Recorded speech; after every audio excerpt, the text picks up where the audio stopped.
24 में ले थे। मेरा आग्रह था कि आपके यहाँ तो ऐसे ऐसे रेपिस्ट बैठे निशिकांत जी जिन्होंने पहलवान बेटियों तक को नहीं छोड़ा, और कौन से महिला आरक्षण की आप बात करो, गजब के आदमी को निकालते पार्टी से आप सब देखते।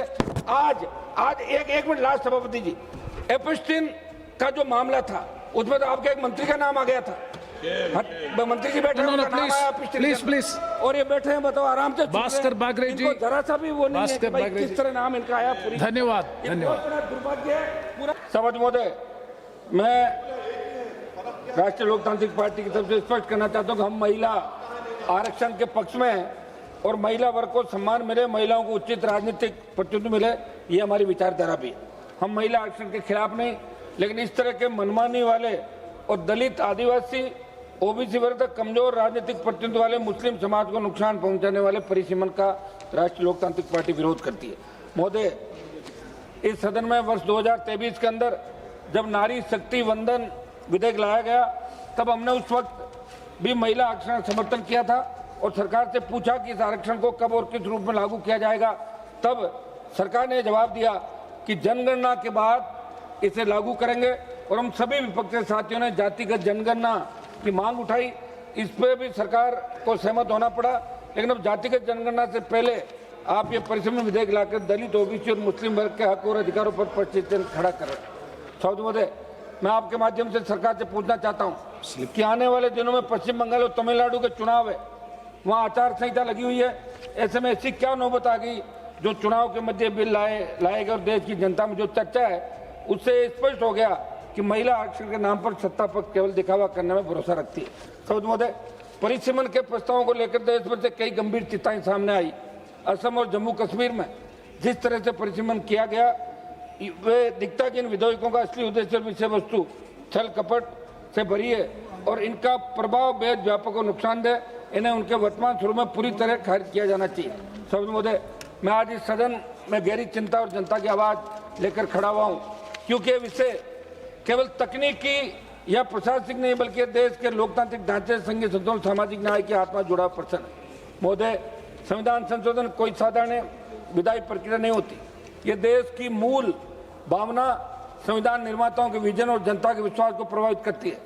लेकिन आज जो 131वां संशोधन विधेयक लाया गया, उसमें कई ऐसे प्रावधान हैं जिनसे आशंका पैदा हो रही है कि सामाजिक न्याय की नींव, विशेषकर ओबीसी, एससी और एसटी वर्गों के अधिकार कमजोर किए जाते हैं। इसलिए मैं मंत्री जी को ये भी कहना चाहता हूं कि आप ये नहीं भूलें कि हमारा संविधान बाबा साहब डॉक्टर भीमराव अंबेडकर जी और हमारे संविधान निर्माताओं की मेहनत, संघर्ष और दूरदृष्टि का परिणाम है। शब्द महोदय, आपके माध्यम से सरकार को कहना चाहता हूं कि लोकतंत्र केवल बहुमत का नाम नहीं, ये सहमति, संवेदनशीलता और संतुलन का नाम है।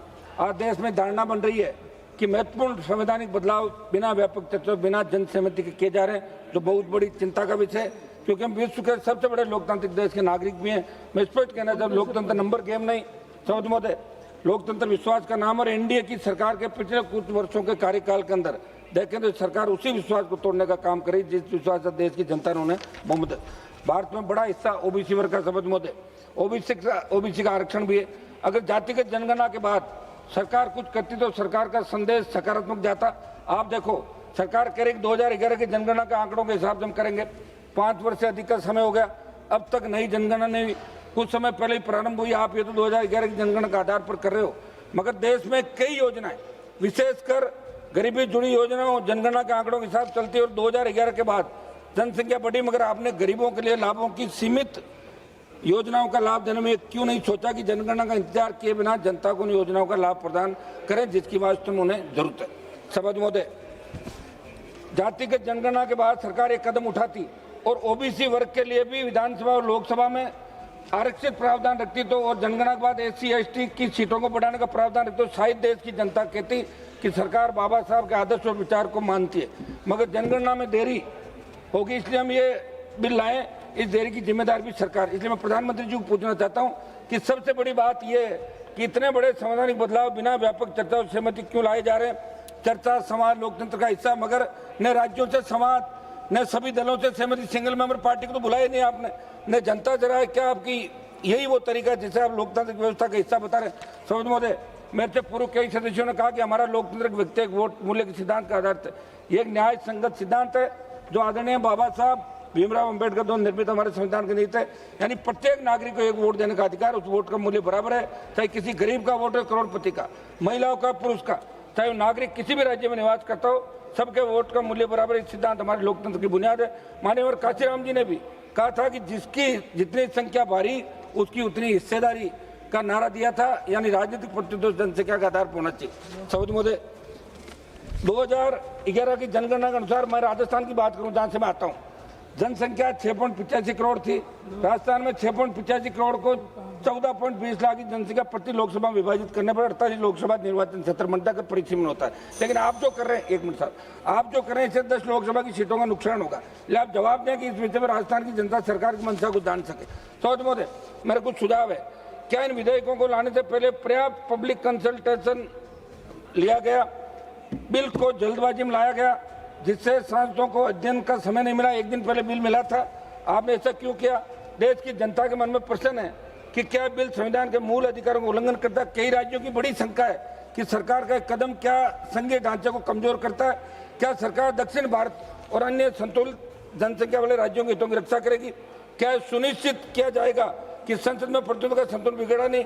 परिचय आयोग में जुडिशियल रिव्यू की सीमा क्या होगी? इस आयोग के निर्णय में संसद की क्या? एक मिनट समाप्त हो दे।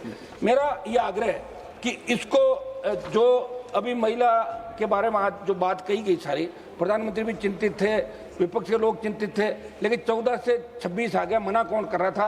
और 23 के अंदर बात ही 24 में ले आते। मेरा आग्रह था कि आपके यहाँ तो ऐसे ऐसे रेपिस्ट बैठे निशिकांत जी, जिन्होंने पहलवान बेटियों तक को नहीं छोड़ा, और कौन से महिला आरक्षण की आप बात करो? गजब के आदमी तो निकालते पार्टी से आप सब देखते।